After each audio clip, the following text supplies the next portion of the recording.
He says, "Oh, baby girl, you know we're gonna be." All right, what's up? Instagram, this is Ron Hubbard in game. Skip ahead for the main part. We're just letting people join now. Enlightened Masculinity Podcast. To human tonight, and I've been sitting at the bottom of the swimming pool for a while now, drowning my thoughts out with the sound.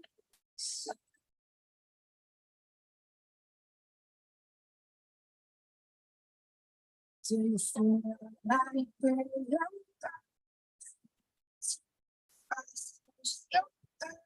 What's up? What's up? We'll start soon. Streaming.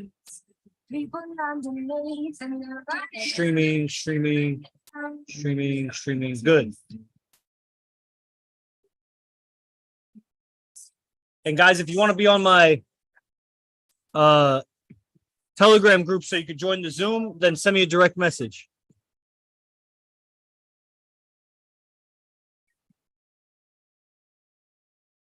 I'm just logging in here to second Instagram account.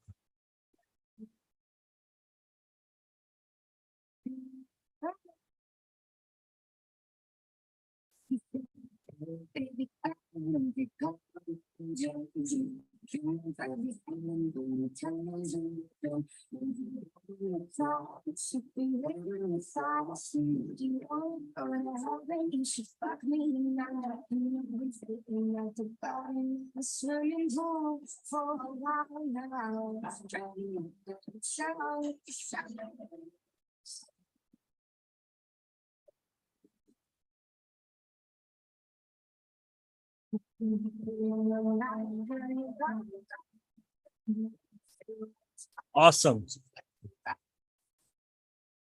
So I'm on this backup Instagram account. Now I can go live here also.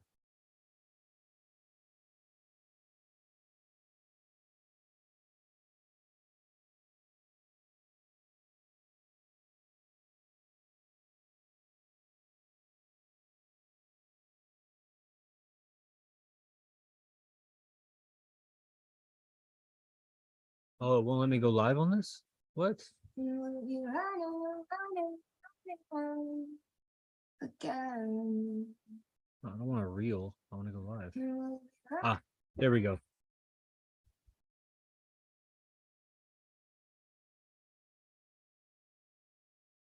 It's being live streamed. Okay, hold on. Get everything set up here all at once. Live. Okay, perfect.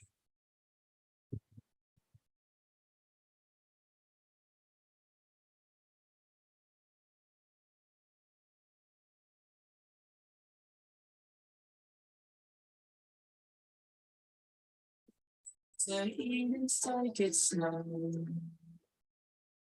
Wait for them to ask you who you know. Please don't make me sad. You don't know. Live. Okay, it's first time going live on the new tablet. Right on. So we're live on 2 Instagrams, 3 YouTubes, and 2 Facebooks. Because that's how we do it. That's right. Shamir, are you impressed? What's up? What's up? We'll start here in a second. Just checking all the devices. Make sure it's streaming properly in all the places. Yes. That's because we checked the guns at the door doesn't mean I'm ready to change. Hand grenades. You living on the psychopath sitting next to you. You living on the murderer sitting next to you. You think I get this sitting next to you. After all I said, please don't forget.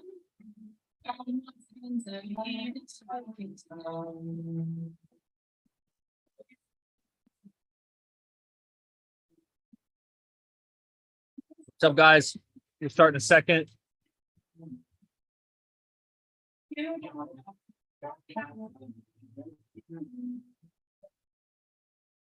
We don't deal with outsiders very well. They say newcomers have a certain smell. Yeah, trust issues, not to mention. They say they can smell your intentions. You'll have another freak show sitting next to you. You'll have some weird people sitting next to you. You think I did not get here sitting next to you. After all that's All right. please don't. Yes, sir.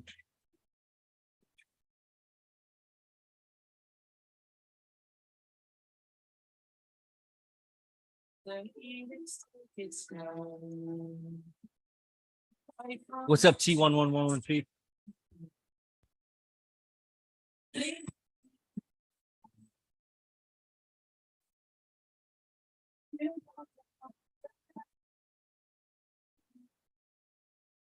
All right.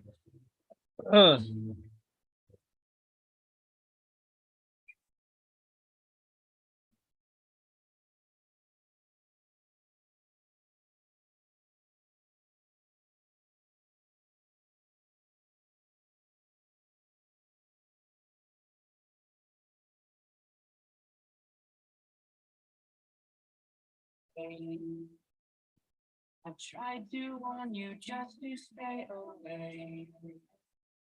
I'm out there outside ready to burn. It looks like you might be one of them. Dope. All right, let's click record. Here we go. Continue. What are you doing?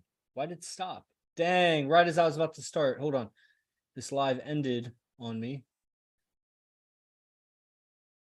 Which is weak. Start again. It's better because the intro will be better now. What's up, Instagram? Instagram ended my last live, so we'll start again. This is the podcast, L. Ron Hubbard and Game. And we're going to start now, actually, so don't really have to skip forward any, unless this cuts out again.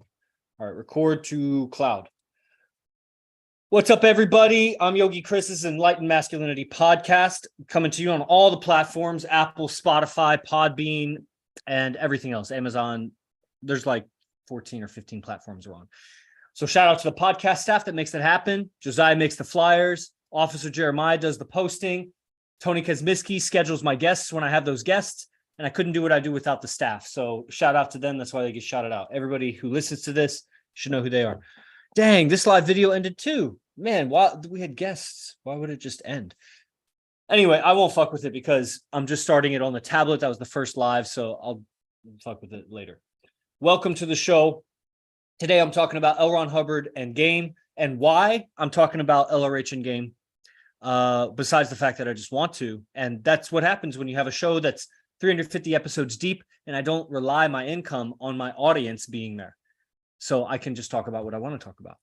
And success being my proof that I am one of, if not the most successful member of IMC Nation in how I've applied it to my life, how I've exchanged my life to be suitable for IMC tech, because I distilled down my life to some of the more important things. I used to think playing guitar was so important. I used to think walking my dog was so important. I used to think chasing pussy was so important. And though I don't have a dog anymore and I don't, what's the other thing, play the guitar anymore, really what was important was meditation and yoga. That's what I wanted to do more than anything. That's why I finished a PhD in engineering and decided to be a pro yogi. Who does that? And it wasn't for the attention. Everybody would give me attention like, oh, you man. And a lot of times they'd have weird things to say, like just about the money or about, maybe you could do both, or, as if they could just have off the cuff suggestions for my life that I myself hadn't thought of already. I hadn't thought about being a yogi while I'd be an engineer. You're right. It just skipped my mind. I'm glad you said that, because I would have never thought of it if you, who I just met, would suggest it right now. So I had these experiences with yoga, and we'll get to L. Ron Hubbard, of course, real fast. But I had these experiences with my yoga practice, how I practiced at home with the breathing synchronized with the stretching, that had a profound impact, as it does, on your blood flow, on head rushes, and with me and substance abuse, really clearing that up and getting and penetrating through that and regaining myself, even though I had gone through so many changes, obviously using drugs in college and just years of doing so many experiences. Who was I? I was 17. I left the house at 17 because I was born late, whatever, for the school year. So I went to college at 17, and I just got thrown into, like, what was that? I don't know. Like, I knew the wrestling, that part was dope. The facilities were dope. The the NCAA Division I support of that, the OU and all of the athletics there. I mean, what an experience that most men will never go through. The kind of support system down to the athlete's kitchen and the athletic dorms and the athletic training facility and everything. Nothing with the common students, nothing. Like when you went to classes, you felt so different from them, like these normies. I felt like a soldier, and these were dorks that were all skinny, or frat guys that were skinny. Some of them played like athletics in high school, so they seemed stockier, but they were weak. And I didn't have game, but I could see the difference there. I went to school to wrestle. And when wrestling's done, because that doesn't go on forever, I found myself, whoa, what am I going to do with my life, business, and all that? And I found substances, and I found a relationship, and I moved in with her, and life, sucked. But first world problems, because it's not like I'm starving. It's not like there's a war next door, like literally, you know what I mean? So, but it was definitely a deep state of confusion, and all of this energy from wrestling and all of this intelligence and on all of my time and all of my life really being wound up in school. I mean, I was 21 when I stopped wrestling, 22, 23, finished a master's degree at like 24 or something. And all I had known all my life was school with some athletics. And it's like, what is life? And fast forward, I really started practicing yoga late 24. When I turned 25, I was in it. And so for 3-4 years, I'm clearing up the fog, and I'm finding myself like at 27, 28, who am I? I don't like, man, I was a young boy, Boy Scout, student athlete in high school, son of my father, blah, blah, blah, like the new tattoo, son of my, that's, if anybody doesn't see the tattoo, my father, grandfather, great-grandfather, great-great-grandfather, great-great-grandfather, great-great-great-grandfather, great-great-great-grandfather, and my immigrant great-great-grandfather from France in 1737, right there. So that's, yes, I'm the son of all of that, but it seems like I had been absent from myself from 17 to, or at least let's say around 18, 19 is where I really lost myself. 18, 19 until like 25. And then it's like I came back to myself, and then 25 to like 27, I'm just like flailing, finding myself just latching onto my yoga practice for some solace, some peace, some rest and sleep and stillness. And I didn't know that was what I was seeking. I was just, entertained by it, and it felt really good. And I was experiencing peace, but I didn't have that language for it. It was just like, it's what it was. It was peace from so much thinking, useless thinking. And then 27, I got real exploratory about social dynamics, human relations, psychology, self-help. I started going into that. Around 28, I find AZD, and around 29, on my birthday, that's when I came out and visited AZD. And so I've been hooked ever since, because I saw the real deal above all other real deals that I had been, dealt with world-class professors, world-class wrestling, like Olympic and world champions. And, I just explored other various subjects at a world-class level, I believe, and whatever, at a high level. And so I was coming across this after studying a bunch of world-class pickup artists and dating coaches and whatever. And then I meet AZD in person, and I had met some other guys in person and spoken with them on the phone, various people. And I was hooked. I was like, oh, and yoga, of course, world-class yoga instructors. So a lot of world-class in different things. And so at least 4 different subjects: wrestling, PhD, yoga, and social dynamics. I mean, Vince Kelvin and Hypnotica are world-class. I mean, who's doing it as long as them? There are more newer guys that have much more followers. They're more social media savvy. So they have 600,000, whatever, TikTok followers or whatever it is. But the OGs, I mean, there's no arguing like the success and the longevity. A lot of the new guys, they won't last. And there's something to that, when you've been around for a while, still making it off of that. So AZD was the most realist of it all. And I come into it, and very soon into it, I'm hearing L. Ron Hubbard, Scientology, stuff like that. It's not used too much. And nowadays he uses it even way, way less than before. But even back then when I started, this is like 2015, it was spoken of rarely, but authentically, especially with Dianetics. That was the main book that was talked about. And I got it. I got the book. I don't know what it was about my constitution that was not intimidated. I had the same knee-jerk reaction that people have. Cult, that's something weird, that Church of what? Church of Scientology. Like, and even when I started reading Dianetics, because it took me many times to finish it years later. And, there was something I admired about it, but there was something I didn't get about it. And there was some reaction I had to it, even still, like naming this podcast with L. Ron Hubbard in the name. Who knows what kind of flags it'll get and who won't listen, who will listen because of that name. It's so polarizing. And why is that? Because I didn't even know the guy. And as I'm reading the book, although I'm not getting a lot of it, I'm not getting any craziness, any cultishness, anything. I'm not getting anything that's like, I don't want to read this book. And I think through substances and the willingness to substance abuse, really, and the willingness to try something that everyone else had rejected, because I'd already done something that was so rejected by society. And the way I'd acted when I was on drugs was not myself. That's what I mean. I lost myself. And, so that's kind of what happens later on as I'm reading ethics and studying ethics. When you're out ethics about something, you want to forgive other people out ethics. So I had no problem reading L. Ron Hubbard, even if he was a cult leader, because I was like, fuck it. Like, it's not that I had been a cult leader, but I was like, I'll forgive him that and just test it out. Because I have met in person AZD and studied his stuff, and nothing doesn't make sense. Nothing is over my head. Nothing is without value. And it's all getting me ahead in relationships and understanding social dynamics. And it's just, whoa, why did nobody in university and 12 and a half years university, why did nobody in high school, 12 years of high school, Jesus Christ, 24 and a half years in school, not including preschool, not including all the sports education and whatever. And nobody talked about communication, tonality, the language to get your message across and be heard. Just the, language arts was a class where I learned other shit like predicate and noun. And maybe that stuff is useful. A lot of the stuff, I don't remember learning arithmetic in school, but I had to learn it. So some things later you learn that I had to learn counting too, but I don't remember learning counting, but it was obviously necessary later for like arithmetic or whatever. So, hold on, I need to mute this video. So there are many things probably useful that I needed as building blocks for other things, but why did I not learn the science of communication? And why did I not learn men and women? I remember sex education and things about body parts, but why was there nothing about attitude, mood, emotions?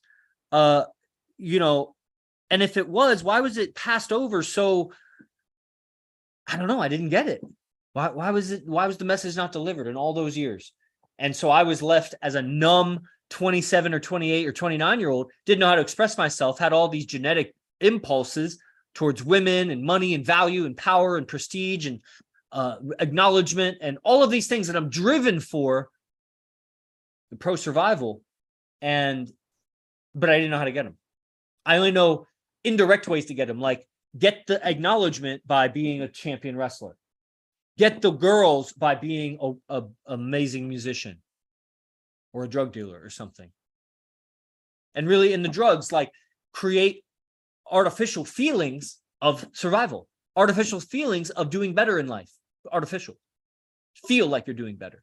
And then you'll feel like you're doing worse afterwards. But no, you just endless high, you always feel like you're surviving. And I was astounded. So I'm studying this stuff and I get into L. Ron Hubbard and I'm reading it and it kind of makes sense along with other self-help stuff that I've learned. But remember, like 24 and a half years of education. So my mind is filled with ideas that have little to, it's narrow. It's the language of textbooks, the vocabulary of the public education system and the grammar of it, the syntax, how you are putting the words together to point consciousness towards your inner experience, your subjective experience, and then all of these mystical subjects that, vibration and subconsciousness and universal consciousness. And, there are some more recent advents in science, like quantum physics is now we can use that language to kind of also describe metaphysics and blah, blah, blah. I think that was still around back then. It's just now through cosmic disclosure and all of the research that you can do, like Above Majestic, if you watch Above Majestic or Cosmic Disclosure, like there's a whole world that's not the world they told us. And that's amazing. I was watching this thing the other day about this Viking stone that was found in Minnesota a farmer dug it up in Minnesota, and it was this whole tablet that's really huge. It's like a headstone for a grave, but it's not a headstone. It's like the size of a big headstone, and it's got all these Viking runes, which is like the language of the Vikings, Nordics, carved into it, and it's all articulate, and it's basically a statement of we claim this land, blah blah blah, and it's dated from the year 1300 or something, and it's in the center of the U.S. It's in Minnesota. Like, you'd have to hike through all of America to get there. And then there's all these stories with Native Americans that the Vikings had come and they'd made a truce with them, a treaty or something, and that's why they interbred, even because that's why some of the natives had like hazel eyes and things.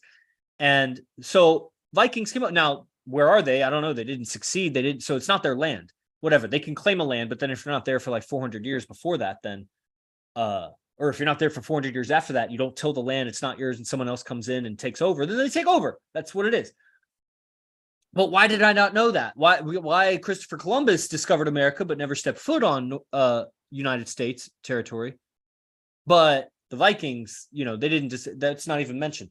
And that's just basic. That's easy red pill. That's like something easy for people to digest. That they'd be like, oh, that's interesting. And they'd Google it and be like, oh, that's a fact. Wow, interesting. Bro, that's the beginning of the thread. If you pull the thread, it's like all of human history back to the Tower of Babel and evolution from monkeys. And it's like, it's not what they said it was. And so not only am I numb with 24 and a half years of education, I'm numb with the words of the wrong ideas. It's all misleading. And then the ego is built up thinking that you're right. And so when you're right, you don't look for other answers. You think you're right. You're not open and receptive as you could be if you just had an open, curious mind. So going back to L. Ron Hubbard. So I start reading it. It kind of makes sense. Circle back around to it. Through the years, I've grown to appreciate it much more as I read Dianetics, now Ethics, 8008, and some other little books like the, what was it? Science of Survival, I think. A few other ebooks. And the writing is so thorough and makes sense of human consciousness in a way that is essential for game. And here's what I mean. All right, well, let's see. I'm not here trying to explain Dianetics and make it make sense to you. But let's say there are patterns of responses, patterns of behavior that we have in us that come from intense experiences from our past, that we made some internal decision, and that decision could be to yell or not, to go left or right, to succumb or act out angrily. We made some decisions and we were input with, well, anyway, we made some decisions about our behavior in those moments, and they get imprinted in us in a way that when the exciting circumstances are over with, that we go forward in life with those imprints in us that we are still acting out of. It may start to fade a little bit, but it's kind of like if you spill a stain on a white shirt or something, and then you wash it, you bleach it, whatever, but it's always a little there. Kind of like that. Makes it sound like we all have all these impressions that we'll never overcome or whatever. It's not exactly like that, because the system is more organic and changeable than, the finite cotton shirt with some red sauce on it or whatever. But it's kind of like that. The impression is always there until you revisit it in a way, a certain way. And so we end up accumulating hundreds of these, most people, some people thousands of these deeply intense experiences that we make some decisions right afterward, like right when that happens. And it's so intense, whatever's happening, that we don't really remember. It's not in conscious memory. It's like on the other side of conscious memory. Like I explained in some podcast some time ago, like if your unconscious mind was behind you and your conscious mind was in front of you, you can see in front of you, but no matter how I look, I can never see behind me. I can't. I can use a mirror or whatever, I get that, but like by myself, I cannot see what's behind me. There's just no way. I could turn around, but then what's behind me is the other way. And so you just can't see what decisions you made when you were unconscious, because intensity of experience is what makes the mind shut off, the conscious mind shut off. But the part of the mind that still controls the heartbeat and the breathing, and you're still alive. You're just not conscious. So sense data is coming in, lights, colors, heat, temperature, friction, sounds, pain, also internal sensations, or whatever. You know, words, even words are where it really gets motherfucked up. Words, because of multiple meanings to words, like good morning or weekday or whatever. Those double meanings really fuck with the subconscious mind.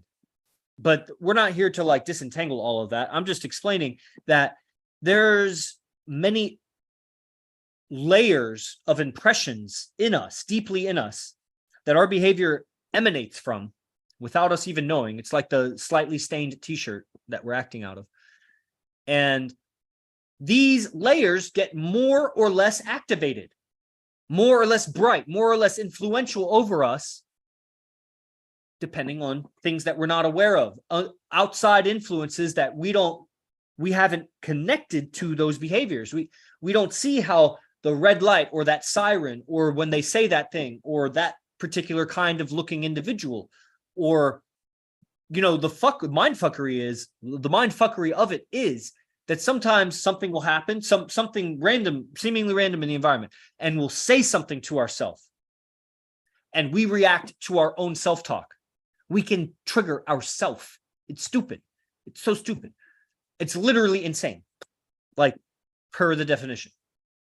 And that's what these impressions are layers of temporary insanity, because we made a decision in a moment of unconsciousness that was for survival, but it was in that circumstance. And then we move forward with those same decisions, not revisiting them, just living out of that decision, because it was pro-survival and we don't revisit it. It was too intense to revisit. We were unconscious when we made the decision to be like that. So we don't even know that that's a decision. That how we are right now, you've decided. You get it? On deep levels, sometimes non-verbal, pre-verbal levels. But words are there. And that's a human thing. So, or at least an intelligent life thing. I mean, other creatures, other aliens or whatever, they have language too. So, seeing that this is what's happening, that this is what's happening with the mind, body, spirit, we are interacting through these layers of unconscious behaviors, and that the outside is triggering certain of these hundreds of layers that we have to more or less degree.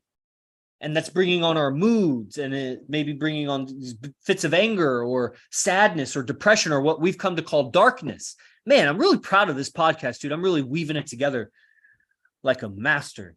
So this guy from Australia, he's been in IMC for several years, and he's done many camps. And kudos to guys that live really, really far and don't even get to come in person, and haven't met other IMC guys and never met AZD in person, but they've spent so much time and energy learning this stuff and trying to apply it out there on their own. They see the greatness here. They, shout out to them. So this guy's messaging me, and I'm talking to him about the origins process. Like some of you are on the origins camp. We have live people here on Zoom, and it's an intermediate camp that brings a person from the daily Alpha Academy class, or whatever it's called in the future, the morning class. Intermediate training is origins, and then you're eligible for and capable of advanced learning this month, called We Are Dragon's Blood. But these are the name of events and different characters that are cycled through that we're taught from. And these characters do a lot of things for us. One, the activation of imagination actually makes us present.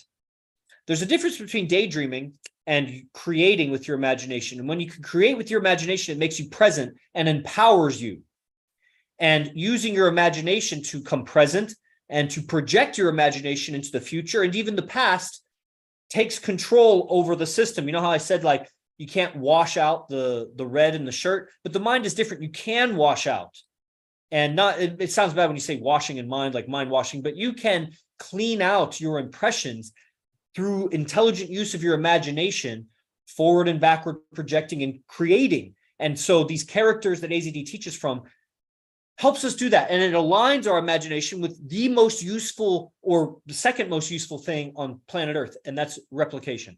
The first most useful being survival. It helps us with survival too, because when you have layers on your consciousness that are affecting your mood and your output of communication, which is everything, how you communicate at the office, with your family, with your relationships, business, just how you communicate with yourself, that's going to change your reality. It'll change your mood in the moment, and it'll change your problems or successes of tomorrow, of next week, of next month, of next year.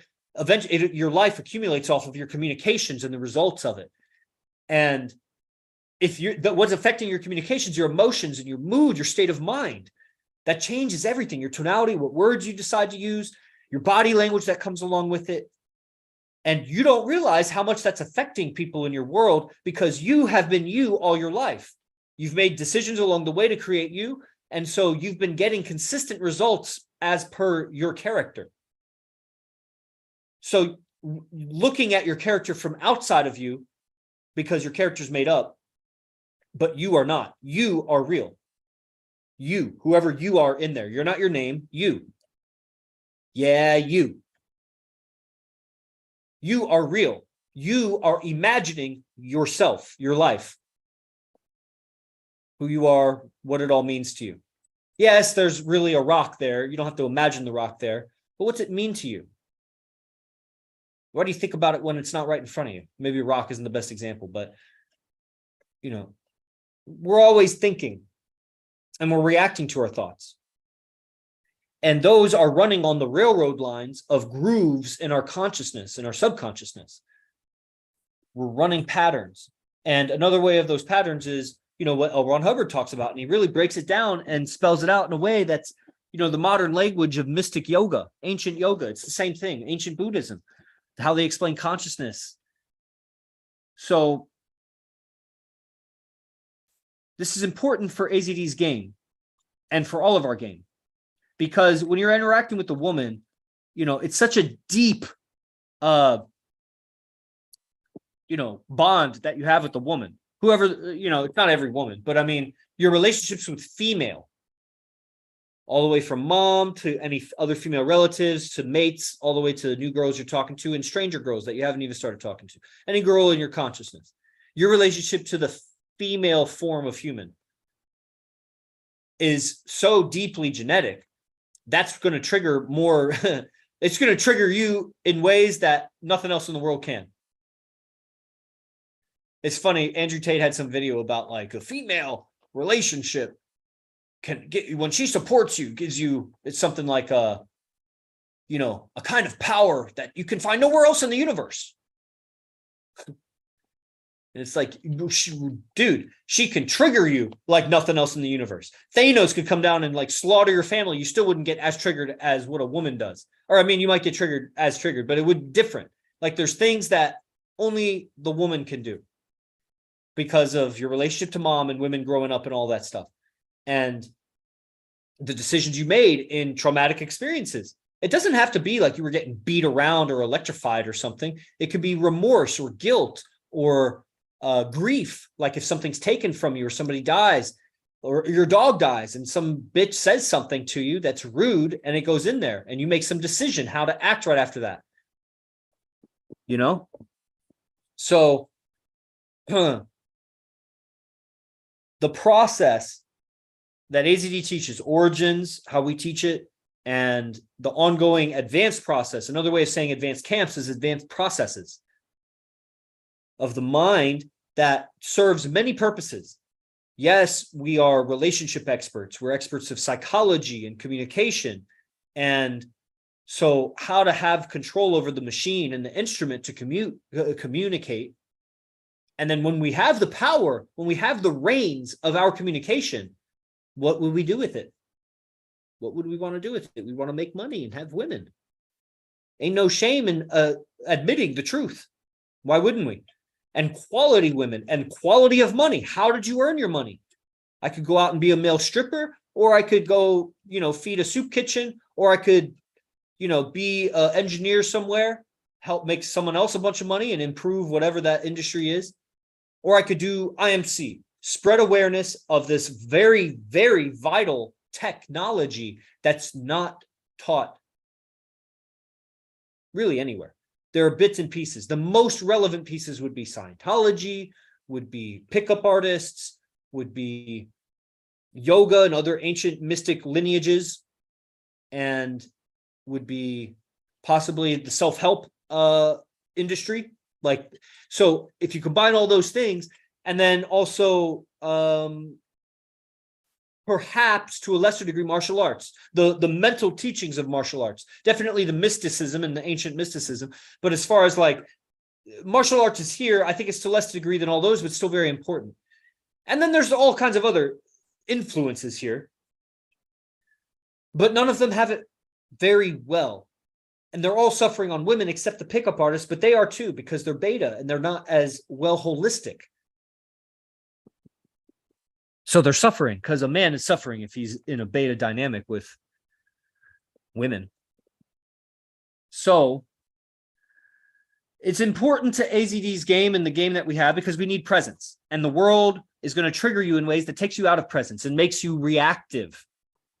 And especially the woman deep in relationship, when you're alone, when it's just you two in the room, man, or when you're on a drive or whatever, it happens at weird times. And understanding that about the mind and understanding how we put ethics in on ourselves has been so instrumental to me persisting in this line of living. I don't even want to call it a line of work, in this monk life. See, I could be a monk and go away, and that's what they do. They go away to retreats, so it destimulates their mind. They're away from stimuli. And so they don't get triggered because they've gone far away from home, so there's nobody and nothing familiar that reminds them of some traumatic shit that happened.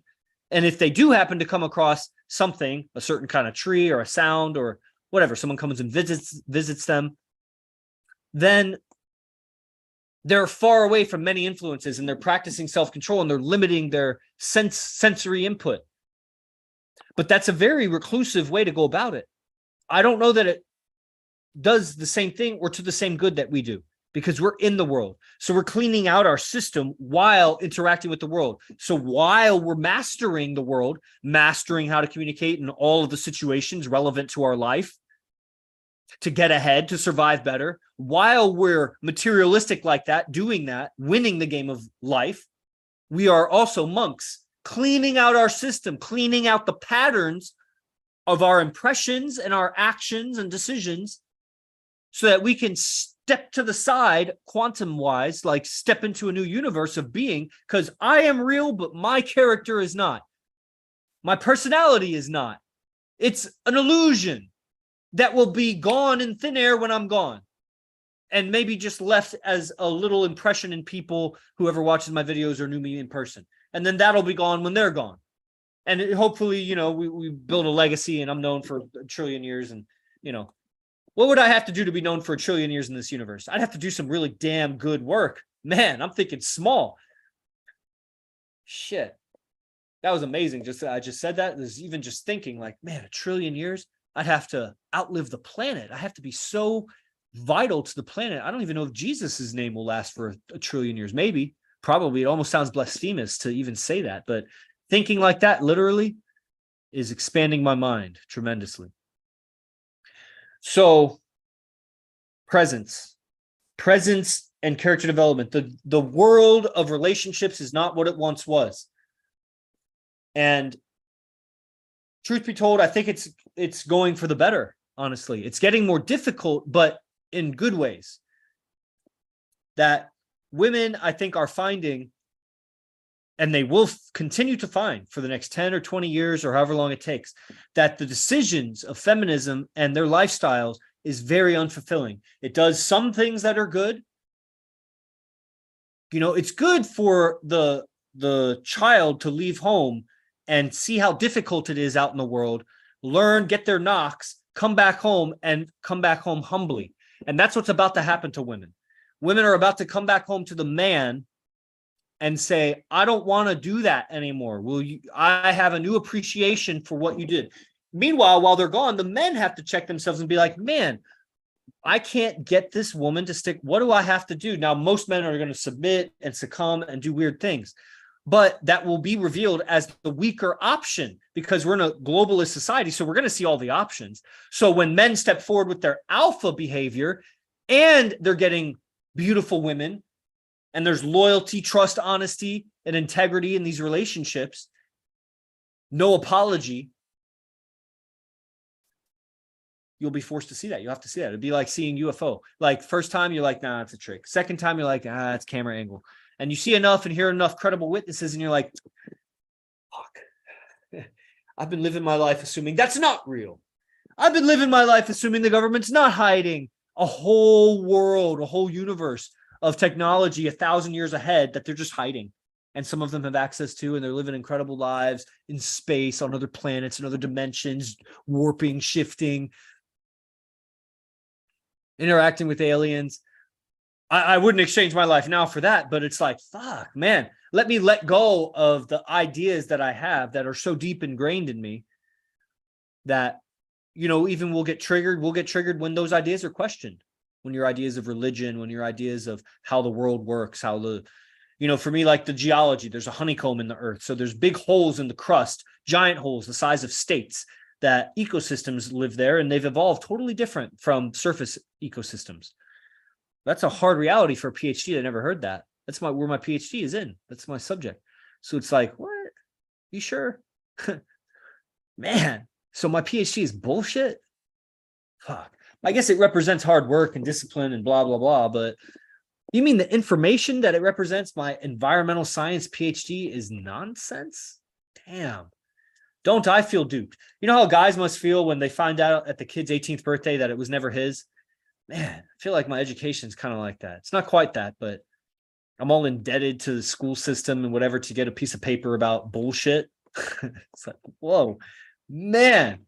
So, you know, I think there's going to be a coming home of women to men. Men are going to have to realize that their character wasn't keeping women, that you can't keep a woman around with force, which is also yelling or anger, that, you know, that worked in isolated society, or when, you know, travel and transport and occupations and earning money and and the internet and all these things weren't available to women.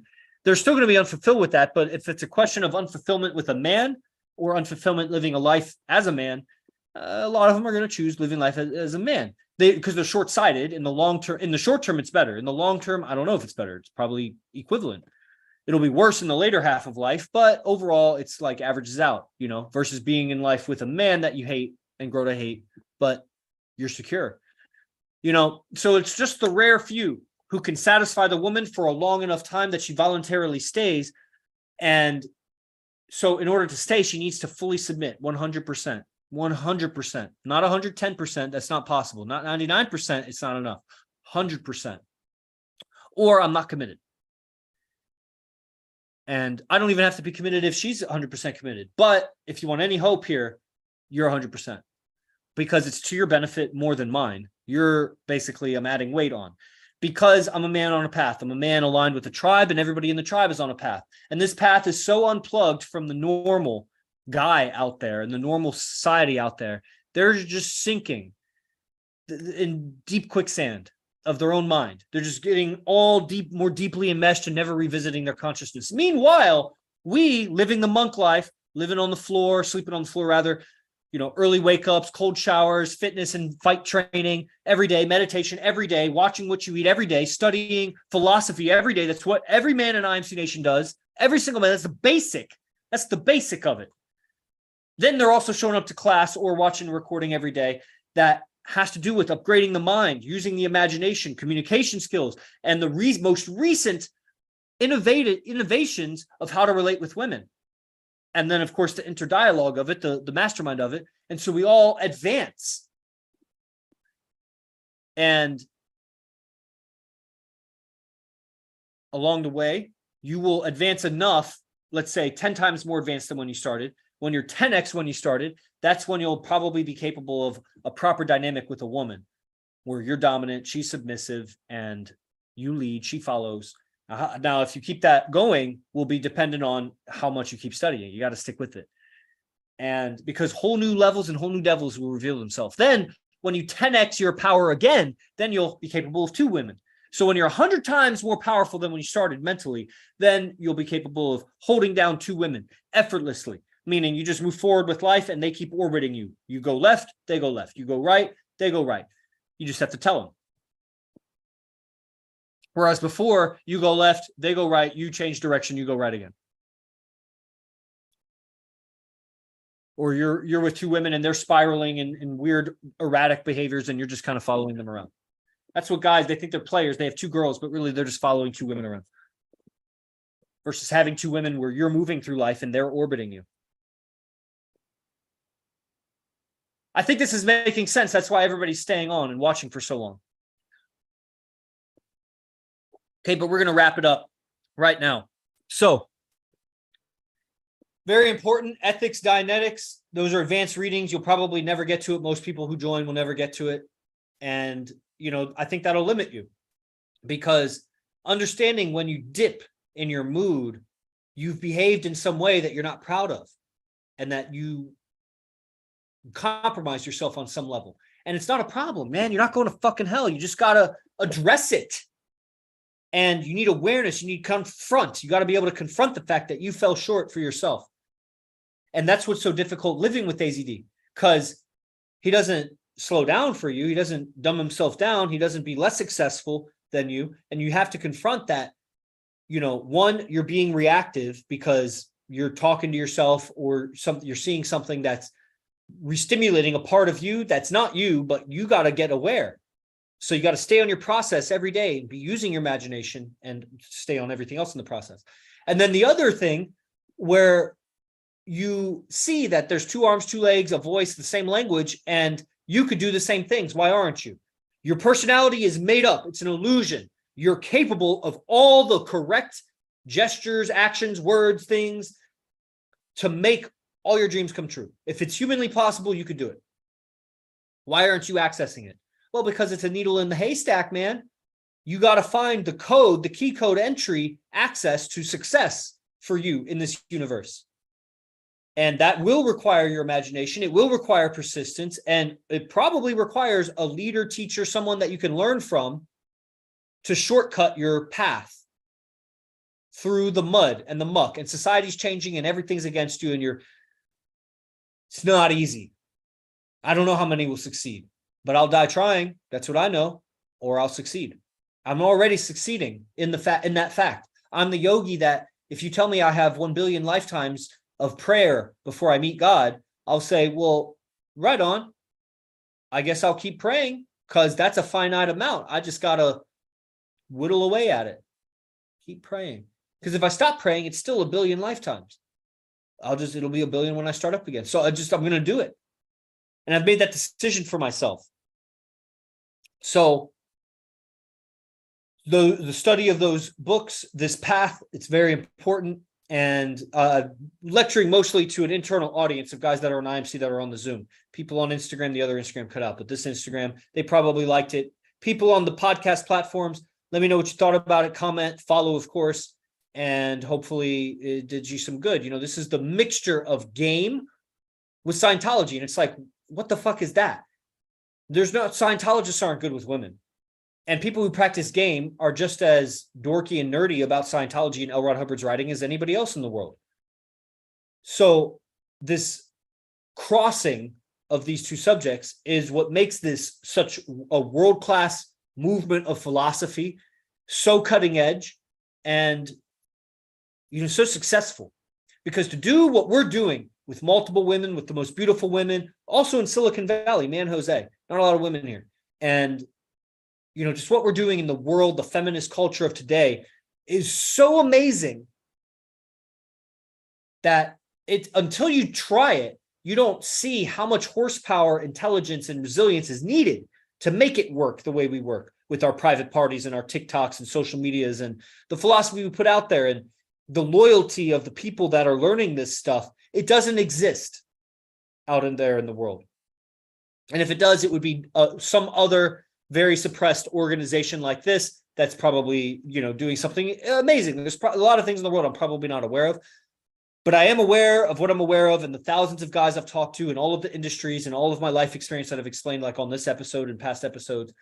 And what I'm seeing with, like I said, with all the world class, the yoga and the PhD and the wrestling and of course game that I've seen, this is not only just the world class game, it's world class of all those world classes.